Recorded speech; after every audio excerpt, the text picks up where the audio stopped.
นอนลงมือแบบนี้เลยถ้าก็นอน เอาเวลาฝนตกมาสมมติว่าฝนตกเด้ฝนตกก็เอาแนวขังเอายังขังเอาใช้ขังผ่ามาขังดินอนไปเรื่อยๆ2 คน2ผัวเมียนอนอยู่นี่เลยเอายังมอนเอายังเจ้าเอายังนี่ฮะกระสอบเช็ดหญ้าดิกระสอบเช็ดหญ้ามันบ่มีหมอนมันมียังทางในกระสอบมีแต่กระสอบสิเอามอนออกใหม่ผ้าห่มหาบอนปูคักๆใครอยู่หรอกนี่เนาะขาดเอามาแต่ใช้ตัวนี้เก็บมาเลยอันนี้มองเงินเข้ามาอันนี้ก็ของเก็บซ้ำนี่เนาะถึกเงี้ยเลย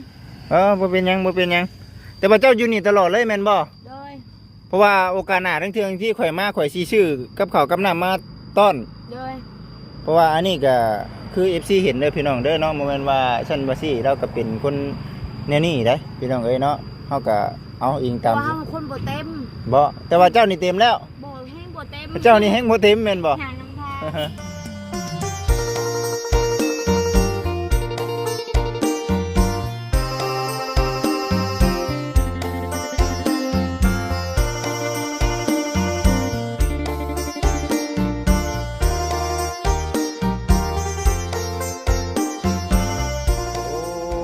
โดยกับทักทายสบายดีเด้อกับสบายดีสวัสดีพ่อแม่พี่น้อง FC ทุกท่านเนาะมื้อนี้บ่จิตเองเนาะขี่รถมาแต่ถ่ายคลิปเนาะเฮือนของทางเอ้ยนางเนาะที่ว่าถือไฟใหม่มื้อนี้ก็เลยผ่านเนาะมาเห็นกระต๊อบแคมทางพี่น้องเอ้ยเนาะบ่จิตเองนะได้เข้าไปถามเบิ่งนี่แหละพี่น้องเอ้ยเพิ่นว่าบ่มีบ่อนอยู่เพิ่นว่าบ่มีบ่อนอยู่บ่มีบ่อนที่พาอาศัยนอนอยู่เข้มทางเพื่อนกับเขาเจ้ามั่งว่าซั่นหั่นนะพี่น้องเอ้ยเนาะก็เลยสิมาถามที่ไปที่มาก่อนว่าเป็นแนวใดเนาะ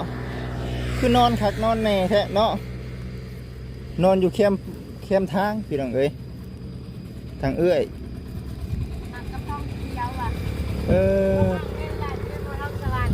เอาเอ้ยสบายดี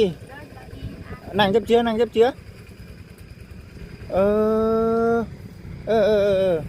แต่หมอบจับเชื้อเอ้ยยังก็เจ้าชื่อยังฮะเอ้ยเดิงเอ้ยเดิมนั่งจับเชื้อ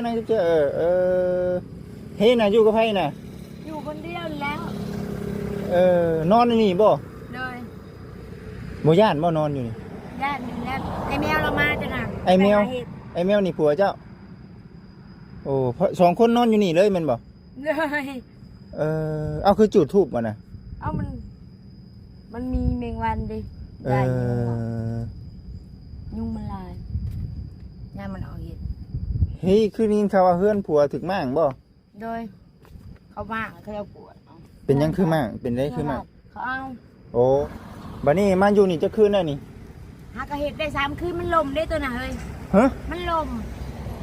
เห็ดอยู่ใช้มองรถเจ้าหันตะกี้อยู่กระต๊อบบนรถคอยจอดนะแล้วลังกะซีมันลมเอามาพี่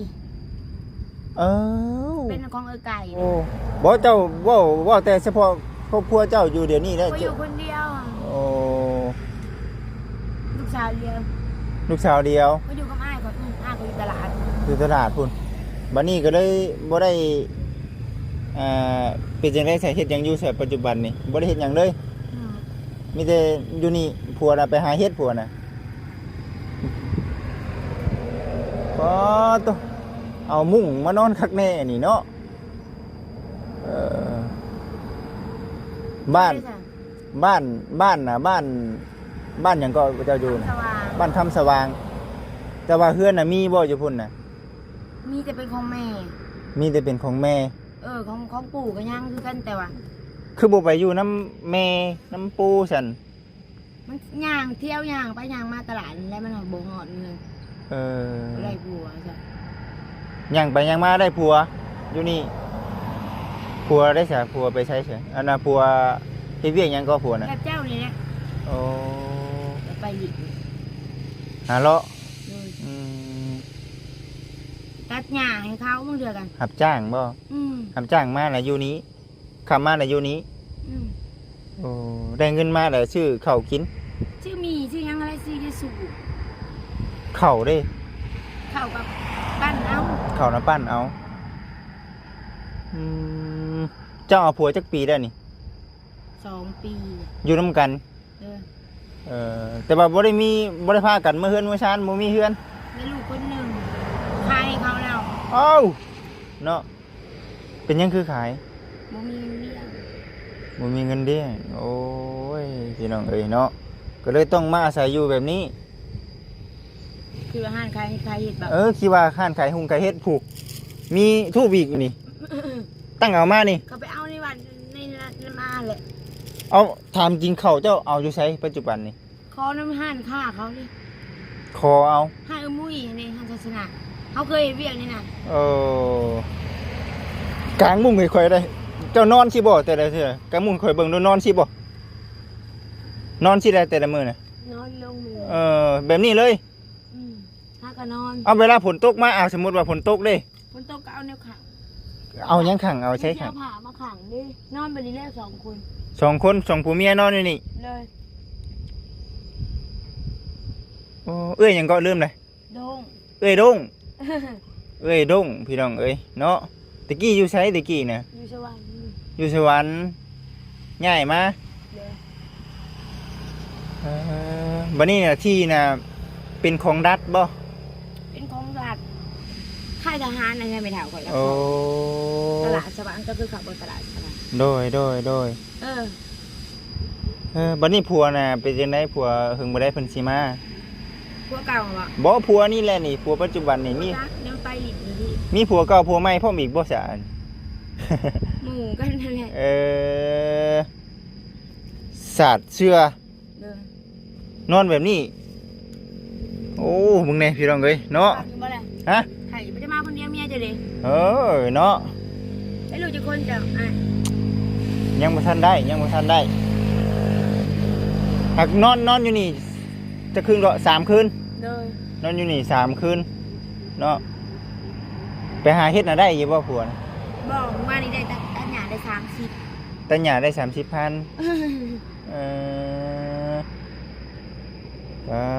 โดพี่น้องเอ้ยเนาะมื้อนี้ก็ได้เบิ่งดูเอ้ยเด้อเนาะ เลย เด้อ เด้อปวด โอ้ยผัวแต่งให้ซะอีกชื่อนะชื่อของตัวเองแท้ๆได้จ้ะ ชื่อไทยรัศมี รัศมีรัศมีซะเนาะเด้อนี่บ่ยากเด้รัศมีนอนอยู่นี่เจ้าสินอนนี่ประมาณจักมื้อนี่หรือว่าตลอดเลยบ่ ไอ้ดาวลุงเมธบ่จ้ะก็เขาบอกว่า จังว่า เขาย่างรถเฮาเพ่ บ่เคี้ยวใต้เลยนะ เฮาสิถาม เจ้านอนบนมันลมหันจักมื้อแล้วนอนอยู่หั่น 2 เดือนเลย นอนอยู่หั่นได้นอนอยู่หั่น2 เดือน มันมีอยู่ในนี่อีกเงินค่ะ เข้าก็ไปหาชื่ออยู่อันคอกิน เลย บ่ข่อยผ่านมาข่อยก็ได้เอ้าคือมีมุ่งมีมานแท้นี่ว่าซั่นหั่นนะก็ได้มาถามไทยเบิ่งว่าซั่นก็ได้พอเหตุการณ์แบบนี้เนาะที่ทางแต่ว่า ดินผัวเฮาได้นี่นะ อันนี้ เลย เฮ้ยเนาะ กระหอมเดียวกันเลยกับคุมจ้าคุณจะอยู่แถวคุม4ป่ะ เฮงคักบัดนี้เนาะเฮงเว้าไปเรื่อยๆพี่น้องเอ้ยเนาะแต่ว่าเอาผัวผู้นี้น่ะจักปีแล้วอยู่ร่วมกันนี่ 2 ปี 2 ปีแล้วมันไงพี่น้องเอ้ยเฮ็ดเองใช่บ่นี่ เลยผัวก็เห็น ผัวเจ้าเฮ็ด ซอยจังเลยเพิ่นแพ้ก็ไปย่อแป้นนี่นะออกมาเลยผม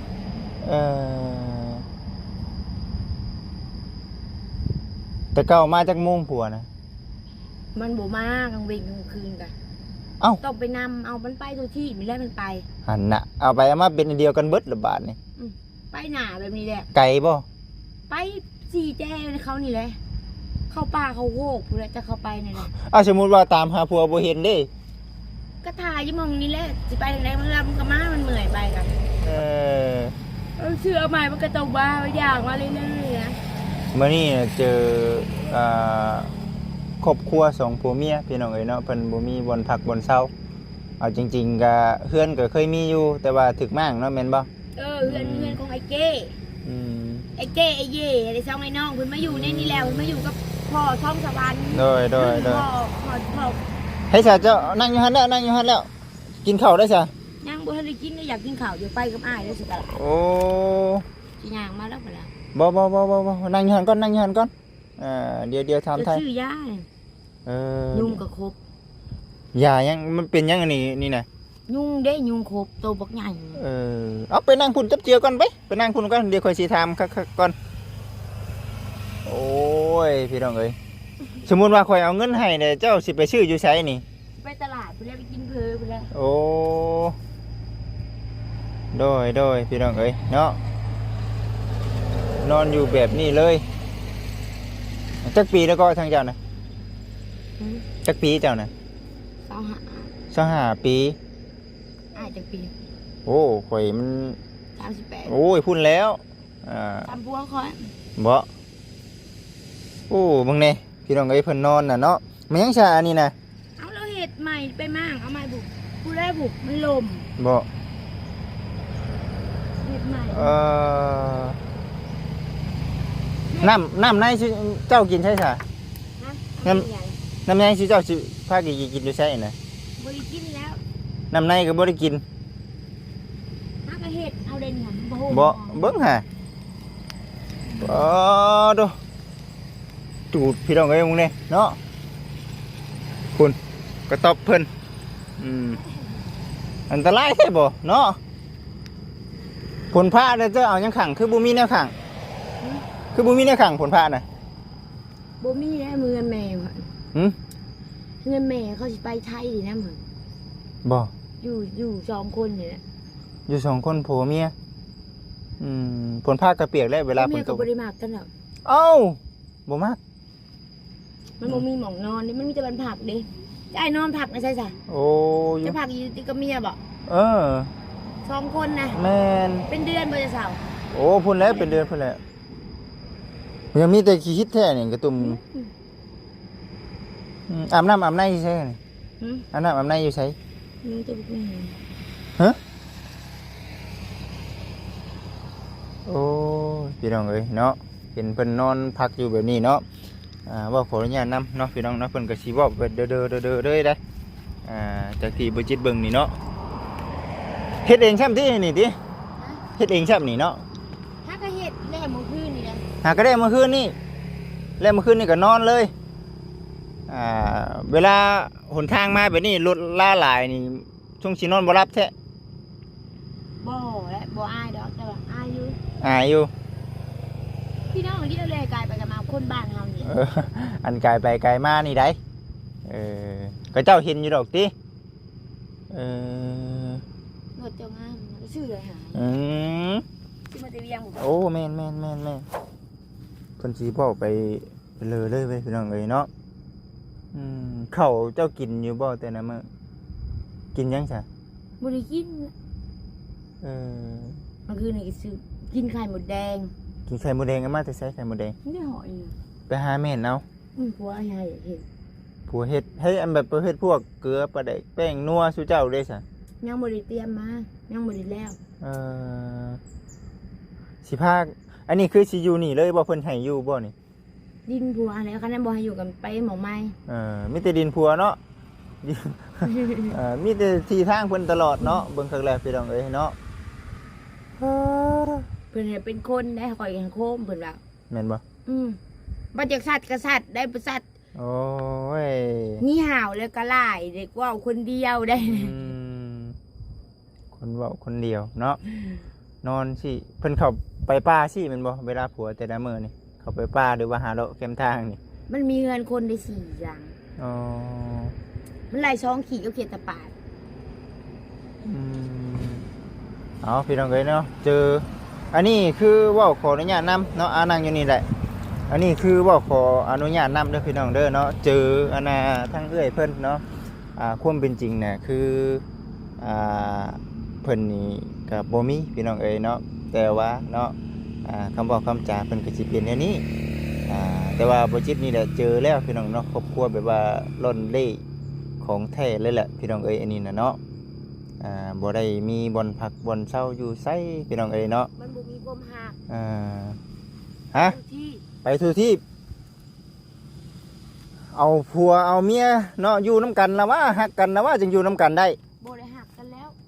หั่นน่ะเนาะ อยู่ไปซื่อ เอายังมอนนี่เอายังเจ้าเอายังนี่ มีเล็บหมอน ฮะ กระสอบ พึ่งกระสอบเช็ดหญ้าเด้ กระสอบเช็ดหญ้า มันบ่มีหมอน มันมีหยังทางในนี่ กระสอบ มีแต่กระสอบสิเอาหมอน ออกใหม่ ผ้าห่มหาบ่อนปูคักๆใครอยู่ดอกนี่เนาะขาดเอามาแต่ใส่ตัวนี้ เก็บมาเลย อันนี้ แต่มองเงินเขามา อันนี้ก็ของเก็บซ้ำนี่เนาะ ถึกเฮียได้เฮียเลย บ่เป็นหยังบ่เป็นหยังแต่ว่าเจ้าอยู่นี่ตลอดเลยแม่นบ่ โดย เพราะว่าโอกาสหน้าทั้งเทื่อที่ข่อยมาข่อยสิชื่อกับข้าวกับน้ำมาต้อน โดย เพราะว่าอันนี้ก็คือ FC เห็นเด้อพี่น้องเด้อเนาะบ่แม่นว่าฉันบ่ซี่เราก็เป็นคนแนวนี้เด้พี่น้องเอ้ยเนาะเฮาก็เอาอิงตาม ว่าเขาคนบ่เต็ม บ่แต่ว่าเจ้านี่เต็มแล้ว บ่แห้งบ่เต็ม เจ้านี่แฮงบ่เต็มแม่นบ่ หาน้ำทางอันนี้รถจะมีนะ อันนี้รถเฮียคอยอันนี้รถเฮียคอยตัวนี้เราไปซื้อแบบไปตลาดบ่ ข่อยนะข่อยสิไปให้ไปหน้าเมื่อบ้านข่อยพุ่นแล้วบาทนี่ข่อยไปหาดำหน้าข่อยน่ะ บ้านเท่าไหร่ บ่ได้จ้างแล้วบ่มีเงินจ้างคือกันพี่น้องเอ้ยเนาะบ่เจ้าน่ะอยู่นี่ตลอดเด้คำว่าอยู่นี่ตลอดน่ะบางเทื่อที่โอกาสหน้าโอกาสในน่ะข่อยสิซื้อประเภทของอยู่ของกินมาฝากมาต้อนเลยเพราะว่า ซื้อนมเปรี้ยวมาให้กินหน่อยเด้ นมเปรี้ยวบ่ เลย มักกินนมเปรี้ยวแบบอยู่ในกวดมันแล้วอ่ะ เลย ได้เดี๋ยวข่อยสิซื้อมาให้แต่ว่าอยู่นี่กะว่าอยู่โดนอยู่เนาะแม่นบ่ตะกี้เจ้าก็อยู่บนรถข่อยหันเนาะแม่นบ่อยู่บนรถฮะมันดินมันโลมเลยเจ้าพากันง่ายมา ดินพัวเฮาเมิดแหล่นี่นะดินบ่อทองสวรรค์ตะกี้ต้องให้ฮอดแม่เฮาผู้ใด อยู่พุ่นกับแม่นบ่ในภาคน่ะ พอทองเขียวแม่นข้างในอีกห้องของไอ้ มีแต่ที่ทางเพิ่นพี่น้องเอ้ยเนาะคักแน่ดีแต่ว่าอันนี้เฮ็ดเองนี่ผัวบ่ได้ซอยบ่ ผัวอะไรเห็ดนำเลย ผัวเฮ็ดน้ำบ่ บ นี่ อกเป็นแบบแป้งอยู่ในนายลองนายมอนเลยนะเล็กจิตปาดพี่นาปลาขนุงได้อันหนึ่งเขาไปทางในเงินพอนะกำลังหนึ่ง แห้งเบ้าลามไปเลยเนาะอันนี้เสือไผซานี่ เสือพัวคอย เสือผัวเจ้าลักผัวนี่คือเฮ็ดเวียกหยังก็ตัดหญ้า เห็ดชอยคน ซอยคน บ่แม่นแบบคล้ายๆคือกับเจ้าบ่แม่นได้แบบว่าชอยแบบหับเมาอะนะ ขับเมา แบบว่ามีงานเลยเราไปแบบ มีงานไป แบบในยิ่งในล่างถ่วยแบบยังนี่ แต่ว่าเจ้าคือบ่ไปซั่น คอยเห็ดโบเป็นแล้วเขาบ่หายไป เขาบ่ให้ไป เมื่อกี้คอยแบกแก้วค่ะ แต่ผัวนี่สิคอยเว้าคอยจ้าแม่นบ่ผัวนี่สิเว้าธรรมดาอยู่ มันไปหาสัตว์เขาเลยนะ โอ้ยเนาะพี่น้องเอ้ยเนาะอันนี้ก็เป็นน้ำกะเพราซัมบ่นี่คือบ่ทิมซะ เอาไม้มือคืนนี้แหละ มาเมื่อคืนนี้ เงินไม่เวียงค่ะเอาน้ำเขาไปขืน แต่ว่าของอยู่ของกินนี่มีแต่ขอเอา คอน้ำพี่น้องเล่าเนี่ย เขา คายกระปุ่นตลาด มีแต่ขอเนาะพี่น้อง เพราะ เนาะ ว่าไก่นี่จะบูบอกไก่ โดยแต่ว่าเจ้าบ่ได้เมื่อเฮือนญาติพี่น้องบ่ได้เมื่อเฮือนซ่าน นี่บอกเธอแม่ก็มา มานี่แม่นบ่ ไปซื้อกินมากินถึงเงินเอาหายอยู่ เราก็สิคิดแบบเดียวกันนั่นแหละพี่น้องเอ้ยเนาะบ่จิตเองก็สิคือกันทั้งที่คันบ่จิตไก่ทางมานี่บ่จิตเองก็สิซื้อของอยู่มาเอาของอยู่ของกินมาให้ โดยเพราะแบบว่าเราเคยมีนะ ก็เข้าใจอยู่ดอกพี่น้องเนาะเข้าใจว่าเป็นหยังพ่อกับแม่เป็นจึง บ่ว่าให้ลาได้เอาไปใส่เวียกก็ได้แต่ว่า แม่นบ่ โดยถึงบ่ได้ มี อะไรแบบไปแบบนี้ไปสิไปหูบางเทื่อใต้ดิฉันเนาะ ไปสีไปเชิงกันดิฉัน อ้าวเฮงคักเนาะว่าไปนั่นก็ได้มีแต่เจอทั้งเอื้อยเพิ่นเนาะอันนั้นก็เป็นชงเสื้อของทั้งผู้เป็นผัวบ่เลยให้ชงของเจ้าเด้ ของขวัญมันเก็บไปจูดชิมมาแล้ว คือเอาไปจุด ใช่เงินนะจูดจีเอาไปเศษชิมจะมีเก็บมากเขื่องเมียจับมาแล้ว อยากได้เสื้อบ่ เจอกันหนาวเด้อ เสื้อกันหนาวแนวขังนี่เจ้าอยากได้อีบ่ขังนี่ อยากได้อะไรเงี้ย บ่เจ้าอยู่นี้ซะเด้อเดี๋ยวโอกาสหน้ามื้อในคันว่าผ่านทางมาเดี๋ยวสิ เจ้าก็มาซื้อดินอยู่ในหอมนี่เลยนี่เจ้าก็มาซื้อดินเมีย ข่อยซื้อดินเลยข่อยจะเอาเงินมาแต่ไสละบาทนี่เนาะ นี่แหละจะโอน โดพี่น้องเอ้ยสังกะสีนี่ได้ซะเก็บเอา เอามาเลยผู้แรก มีแต่เก็บเอาทั้งนั้นเลยพี่น้องเอ้ยเนาะเบิ่ง มาใส่บัวเดีย ฮะ เอามา นนี้บอกเก็บเอาขึ้นไปดูนี่ ลองเบิ่งดูล่ะ โอ้ยพี่น้องเอ้ยเนาะเจอแล้วบาดดีก็ได้ไอ้ที่เพิ่นว่าโอ้ยบ่ขออนุญาตนำบ่จิตว่าซั่นเนาะเราคือเว้าในนี่เราบ่เต็มบ่ว่าซั่นพี่น้องเอ้ยก็คือ FC เห็นแล้วแหละแต่ว่าเรานี่เป็นคนนอนเด้เด้อพี่น้องเด้อเนาะอยู่ไปแต่ละวันเนาะแม่นบ่อยู่ไปเรื่อยๆอยู่ไปนี่รวมๆฮอดปีได้แต่ก็ยังฮอดปีเนาะ ปีแล้ว2 เดือนแล้ว พากันมาอยู่กับผัวนี่ฮอด2 เดือนแล้ว เขามาเงินลูกก็ใหญ่เลยจะเอาไปให้ป้าหรือยัง เอาไปให้ป้าก็เอาไปให้ป้าเลยว่าราคายเนาะ เรียวลูก เอาให้ญาติพี่น้องเพิ่นเลี้ยงเพราะว่าคือเจ้า2 คนผัวเมียนี่เอาบ่ไหว้บ่จักคุมเลี้ยงแล้วเอาให้พี่น้องเพิ่น ลูกออกเองได้ยัง หันน่ะลูกออกก็มาหอนยามมันจะออกมันก็ออกเลย เขา เนาะ ตามสื่อโซพียังบ่มีให้ไอ้มอนสื่อให้จะมันไปได้ลูกนี่ได้เอาเมายาหรือเปล่า เบิ่งพี่น้องเลยเนาะเอาขออนุญาตบัตรคำนำหลายๆเด้อพี่น้องเด้อเนาะแต่ว่าผัวนี่สิมาอยู่บ่มื้อนี่ ยังบริมาหรือแบบเจ้าเขามาไปอยู่ที่ไปทุกที่ทุกแดนประชาชนเดียวข่อยสิกลับบ้านข่อยก่อนเด้อ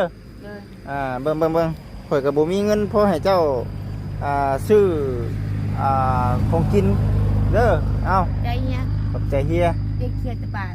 ฮะ เงินจะเฮงได้หนึ่ง เลขยังสิออกข่อยถามคำว่าข่อยถือเลขนี่ข่อยมาซอยดิ เอาเลขระบาดเป็น0787เลขหมู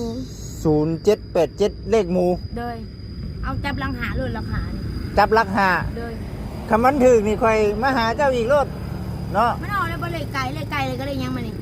โอ้ข่อยมันยังบ่จักหยังแต่ว่าข่อยสิถามเรื่องเลขนำเจ้าเลย เลขหมู่เนาะมั่นใจ เอาพานเมื่อคืนนี่ว่าคล้องมันบ่ขึ้นคล้องตายแหละ ของตายแปลว่าหยังซะบัด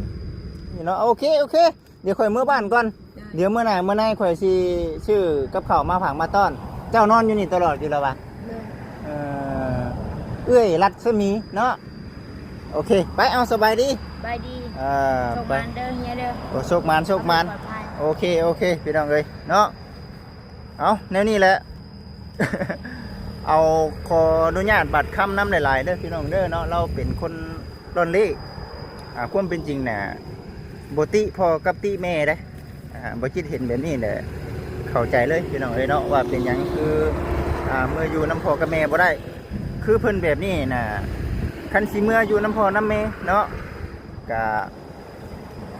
กะมาคือเก่าเนาะกะมาคือเก่าพี่น้องเอ้ยเนาะแต่ว่าเรามีผัวเนาะแต่ว่าคำว่าคำจ๋าเพิ่นนี่ก็สิเป็นไปคือคนให้พี่น้อง FC เห็นนั่นแหละเราก็คนบอกขออนุญาตนำกับคนแนวนั้นพี่น้องเอ้ยเนาะตามที่ FC พิจารณาเบิ่งเลยพี่น้องเนาะแต่ว่าพ่อคนดอนเด้เนาะดอนเด้พเนจรเนาะเจอแล้วพี่น้องเอ้ยเนาะคนบ่มีบอลผักบอลเศร้าดอนเด้พเนจรที่เพิ่นอยู่นี่ได้นี่เนาะนอนอยู่นี่เนาะแต่ก็บ่แปลกพี่น้องเนาะคันว่าไก่ทางมานี่ก็คันเฮาช่วยเหลือเพิ่นได้บ่หลายก็มีแต่ประเภทพวกกะนาเขานำซ้ำปลาเนาะคนทางสามีนะโอ้สบายดีมาถือก่อนมานำกันกับทางสามีนะเพิ่นพี่น้องเอ้ยเห็นบ่ขอบหน่อยเพิ่นนอนดีได้สามีนะนอนดีป่ะนอนแต่ว่าเมื่อคำจาเพิ่นนี่คือสิบ่แบบลึงๆไปเลยนะก็ว่าเริงๆไปเลยสิว่าจังไดล่ะว่าได้เราเป็นคนนนเล่พี่น้องเอ้ยเนาะแม่นหั่นน่ะเลยย่างไปเลยเห็นบ่ย่างไปแล้วเลยเงินย่างไปเลยเท่าไหร่นะจะให้ไปให้1,000แต่ก็บ่เป็นหยังดอกมื้อนี้เฮาฮู้แล้วพี่น้องเอ้ยว่าเรานี่เป็นคนแนวนี้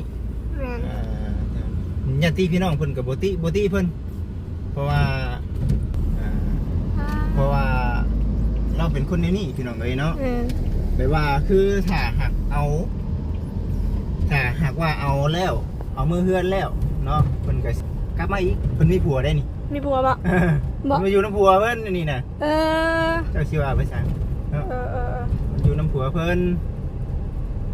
ผัวเพิ่นไปหารับจ้างระวังเด้หัวนี่ผัวเพิ่นไปหารับจ้างผัวเพิ่น แต่ว่าดินนี่เป็นดินของเราได้แล้วอ่ะ ดินนะ ดินบนนั้นอยู่แล้วเป็นดินของพัวแล้วแล้วไม่ใช่ไม่ดินของพัวแล้วบดดีเทลนี่มาเห็นได้ใช่เนาะรวยได้ใช่ก็เป็นนั่นมาจะไปคิดว่ายังโมบันไดดอกบัจิตบ่เชื่อบันไดดอกมีแต่ตามที่ซีพิจารณาเบิ่งว่าเราเป็นคนในนี่พี่น้องเลยเนาะแต่ว่าหลักๆเลยก็มันซอยกับซอยเรื่องเขาเรื่องน้ำและสมบัจิตกายทางมากก็ได้เราก็ซีมีเขาอยู่เขากินนั่นแหละบ้านฉันพี่น้องเอ้ยมีแต่ซีประมาณนี้เดี๋ยวซีไปเอานางเข้มเนาะสามีนะ โดย นางเข้มมาเมื่อขายก่อนมีแต่ว่าพิจารณาเบิ่งเจอกันเด้อพี่น้องเด้อเนาะบ่ได้ตัวบ่ได้อำตามที่ FC เห็นเลยครอบครัวเพิ่นมีผัวอยู่คนหนึงแล้วก็คำว่าคำจาเพิ่นก็สิเป็นแบบนั้นในเรื่องดนเดพเนจรนี่ก็นี่แหละคนดนเดพเนจรแล้วอันนี้นะของแท้เลยแหละทุกๆเนี่ยก็ตามที่ FC เห็นนั่นแหละญาติพี่น้องเพิ่นก็สิมีอยู่แหละแต่ว่าเอาบ่อยู่หั่นแหละเอาบ่อยู่เพิ่นก็มาอยู่นำมาผัวเพิ่นนั่นแหละเนาะเฮ็ดได้ซั่นเพื่อนเพิ่นก็มีแล้วเคยมีแต่ว่าถูกมั่งเนาะย้อนว่าตามที่เพิ่นเว้ามาบ่จักกันสิเว้าไปหลายก็ทางโครงครั้งเดียวมีแต่ว่าเอาเราก็อยู่กับผัวเราพี่น้องเอ้ยเนาะเอาเป็นจังไดก็พิจารณาเบิ่งช่วยกันเด้อพี่น้องเด้อเนาะไปสบายนะสบายดี